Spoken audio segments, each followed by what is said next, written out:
Hello everybody, welcome to another review video, and I have some very unfortunate news, and you may have already noticed it. The background is missing.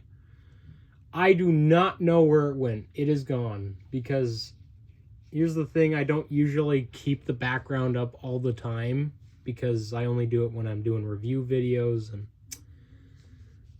you know, I need to get to my clothing thing, you know, and I can't have the background up 24/7 because I won't be able to get to my clothing. But anyway, it's gone. I don't know where it is. I might replace it at some point in the future unless I can find it again. It's not in its usual spot. Somebody must have moved it. But anyways, I'm back after another month. Happy New Year, even though it's a bit late for that. And we're going to be kicking off the year with a figure that I've been trying to get for a good while, actually. And every time I looked for it, I'm telling you this, every time I looked for this particular figure on like Target or Walmart's website, it would not be there. And I do not know why. It was just never available, yet everybody was finding it in the store. But I didn't bother to go to the store because I may have a license, but I don't really have insurance. So yeah, not really trustworthy. Anyways, here it is. This is the figure I've been trying to get. It's been a pain in the butt. Haven't been able to get same-day delivery with it, but I did get it for Christmas. So yeah, there's that. It's the only real figurine I actually got for Christmas this year. Usually I would get like 2, maybe 3 or 4, but I only got one because since I have my own money now, I kind of just buy my own stuff. But yeah, here it is. And it is nice and chunky, as a Purusaurus should be. And yeah.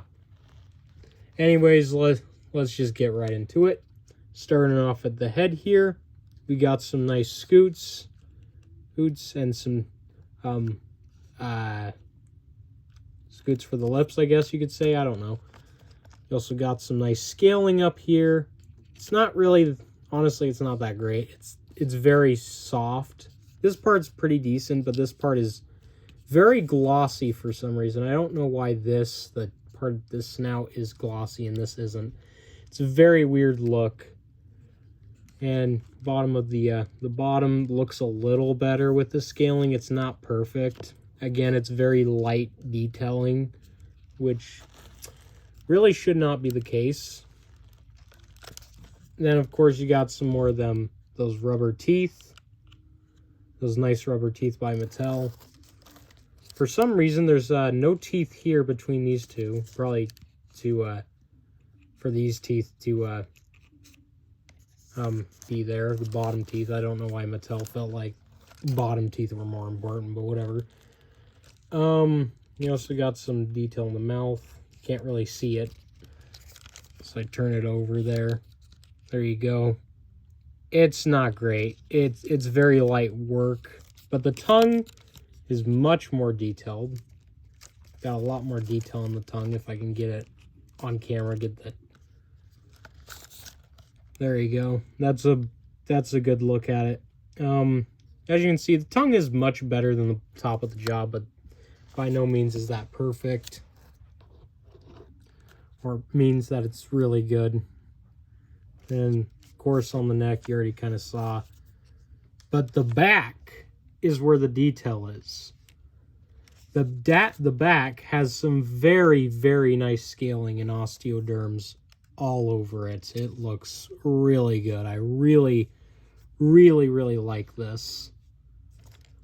Like, it's got a very crocodilian-esque back to it, and that's how it's supposed to be. It's also got some nice big spikes at the top here. It's also got some spikes on the legs. I don't know why. Crocodiles don't typically have that. I mean, alligators, cavemen, whatever, because this thing's not technically a crocodile, it's technically cavemen. In case you're wondering what that is, it's an alligator, but it's smaller. But for a caveman, this thing was quite big. But we'll get into its size later, as you all know. But here's some nice scaling on the arm. I keep saying arm, meant leg here. Also got some osteoderm-esque thing going on with the foot, I don't know. And of course, toe claws are not painted. Classic Mattel. Classic, classic, classic. There's the scan code. Then you have some nice texturing on the underbelly. It looks pretty decent. It's not as good as the back, but it's okay. It's very weird. It's very abrupt with the underbelly color, with it kind of stopping here. It's very weird looking. Very, very weird. Then you have some patterning that kind of starts on the back and goes to the tail. I don't get that personally. Why do that? Like, really, why do this? Why not just start it here instead? Why are you starting it on the back here instead of starting it here on the front of the back? I really don't know. The front of the Purusaurus. You also got some nice scaling on the tail here, and also the leg. Forgot to show that, sorry. Because it's basically the same as the back. Looks really good. It's a little bit too much osteoderm-esque stuff going on here, but that's okay. And you have a very nice crocodilian-esque tail. It's not perfect because I don't think crocodiles have osteoderms on their tail like this. I'm pretty sure it looks a little different from that, but whatever. And of course you got the typical spike shooting out of the tail. In terms of articulation, the front legs are not articulated because they're tied to the feature. They can go up and down, but again, they're just kind of spring loaded. Neck can go back and forth, but that's tied to the action feature. The only real articulation here is the back legs, and they do not go around a lot. Like, that's as far as that one does. This one, like, goes forward, and oh my gosh, this thing is rough. And a little bit back, like, not a lot of articulation on this thing. But it's got a pretty okay gimmick. The gimmick is you can twist the tail back and forth, and it does a biting motion. It does the back and forth.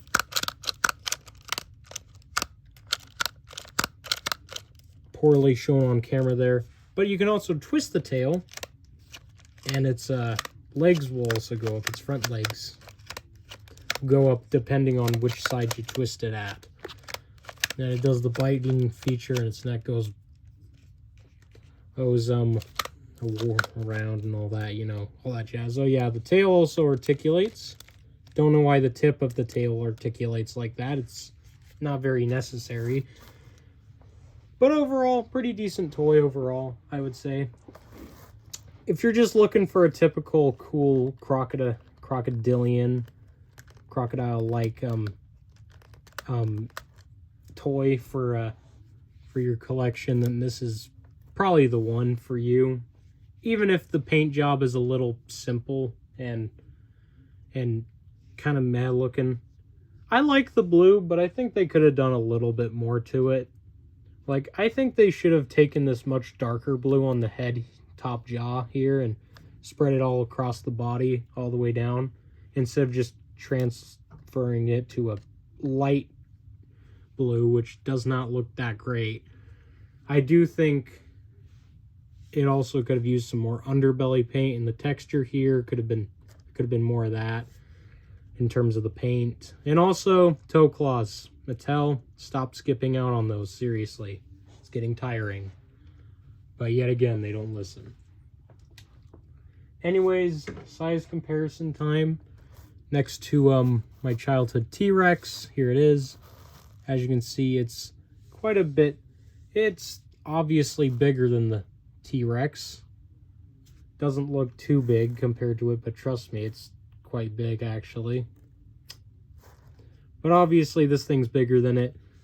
But they're both crocodilian-like, because this one's got like some crocodilian spikes going on. But yeah, T-Rex is taller, but it's definitely smaller. And bringing out the last review, the Hasbro Dino Showdown Allosaurus. I think that's what it's called, Dino Showdown. If I can get it to stand. There you go. As you can see, it's quite a bit smaller, you know. They scale really well with each other, though, I would say. These two scale really well with each other. So if you want an Allosaur, if you want a Jurassic Park Allosaurus to scale with, well, if you want like a Purusaurus, like a giant crocodilian to scale with like your Allosaurus here, this is the figure for you. Because they scale really well with each other. Pretty accurate to how Purusaurus actually was in terms of size. Here it is next to the Utah Raptor, the Roar Strike, I think it's called. I don't know. But as you can see, the Purusaurus is bigger and is definitely bulkier because it is a gigantic tracker. This is just a Roar Strike, I think it's called, right? Hold on. I had one more thing I wanted to bring out. I didn't have it with me, so I just snatched it from the shelf. Here it is next to the Transavia. This is a comparison nobody would think of, but I think it's pretty cool having these two next to each other. Because Transavia kind of looks like a crocodile. Because when this thing was revealed, I'm going to be honest, I thought this was like a crocodile of some kind. Part of me thought it was Transavia, but I'm like, nah, it's like a crocodilian. But it's not. But as you can see, they scale okay with each other, I would say. Because Transavia wasn't exactly huge. It was quite big, but not really, really big. So, yeah. Got your comparison there. And an obvious comparison that I'm pretty sure everyone's done by now. Here it is next to the Sarcosuchus from Primal Attack. As you can see, they are very similar in size. The Sarcosuchus obviously has a much longer head, has a much bigger head and a more cartoony look. But in terms of overall size, I will say the Purusaurus is a tad bigger, actually. As I line them up from tail to tail, you can see the Purusaurus is a bit longer than it, even with the Sarcosuchus's long snout. But in terms of overall body mass, the Purusaurus obviously takes the cake. Sarcosuchus only remotely looks bigger because its head. Personally, I do think Purusaurus is a tad bit bigger. It's just got more mass to it.